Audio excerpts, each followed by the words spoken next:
Now we come to the scientific explanation of Praksha meditation. When we say that we want to make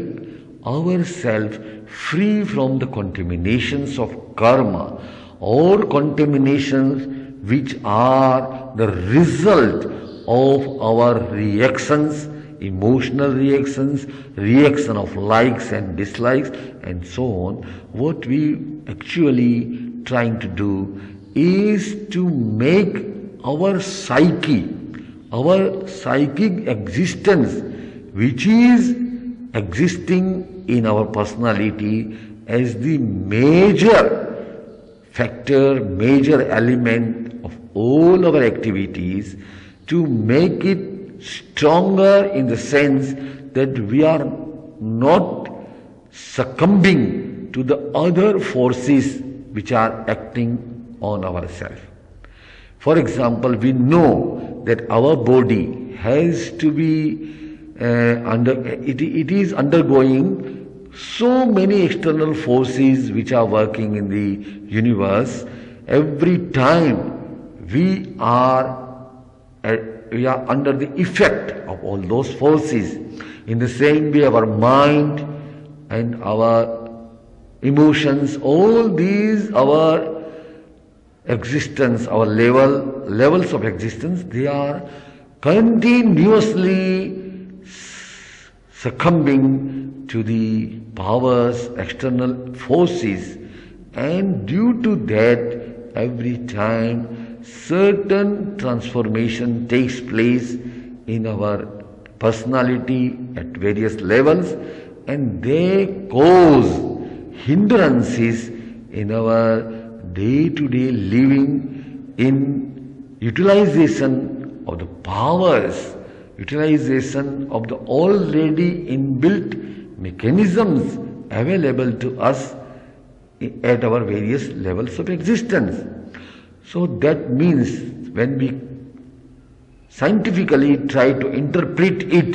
we have to understand that it means we are trying to develop our own faculties, our own energy systems which are within our personality, within our existence, and try to develop them in such a way that the external forces which are acting on ourselves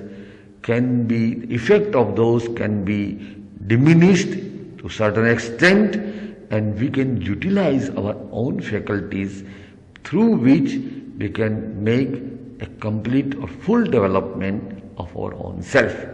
So this is the scientific explanation of Praksha meditation. Then we shall try to understand each aspect of this meditational benefit we get, either at level of the body or the breathing or the vital energy and so on, in various of our practices, methods which we are going to do. Praksha meditation is not a single method. It has got various exercises supporting the same theme, that is of purifying the self from the contamination, or scientifically speaking, developing our own faculties, and for that we have to utilize the concentration power on perception of our own self at any level, and in this way the actual benefit will be in terms of removing the contaminations from the self, or scientifically speaking, making our faculties more powerful. So in this way you can try to understand how we are going to utilize our own powers to make them fully developed and to make ourselves free from the external forces. It also includes our aspect of health, that is to be made clear. Health, what we mean by health is the maximum or the optimum condition of our body, of our mind, of our psyche, of our self, in which it remains most healthy, it remains most developed, it remains in a condition of perfect happiness and peace, or rather what we call as a blissful state. So this means that when we talk of health, it means that by health we mean the actual natural condition of our own self. That is why the word swastha is used for a healthy person in our language. What is meant by swastha is healthy literally, but it has also another connotation. When we say I am swastha, I have gained my swasthya, what I mean is I am existing in my own existence of myself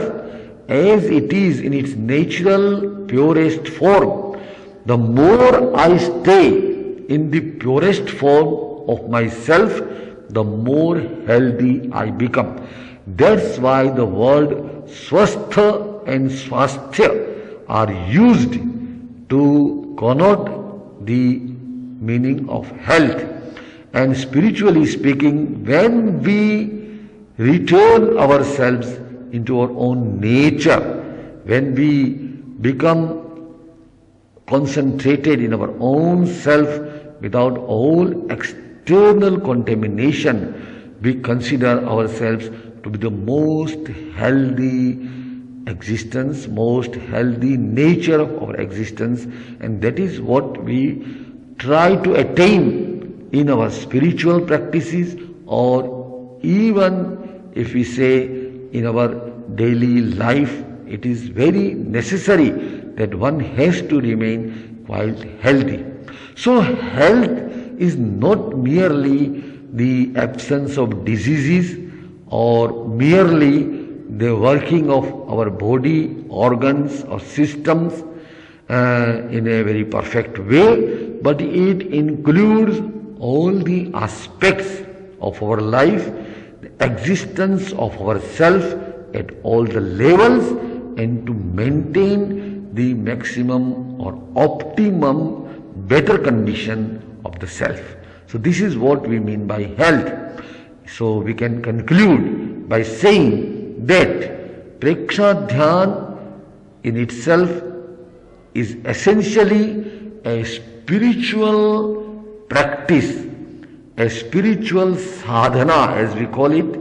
a spiritual endeavor, effort to occupy ourselves in the process through which we can attain our own bliss, our own energies, develop our own faculties, and make ourselves completely free from contaminations of the external elements which have crept into ourselves through the processes of our mind, emotions and other bodily processes, and for that we have to practice what we call Prekshadhyan.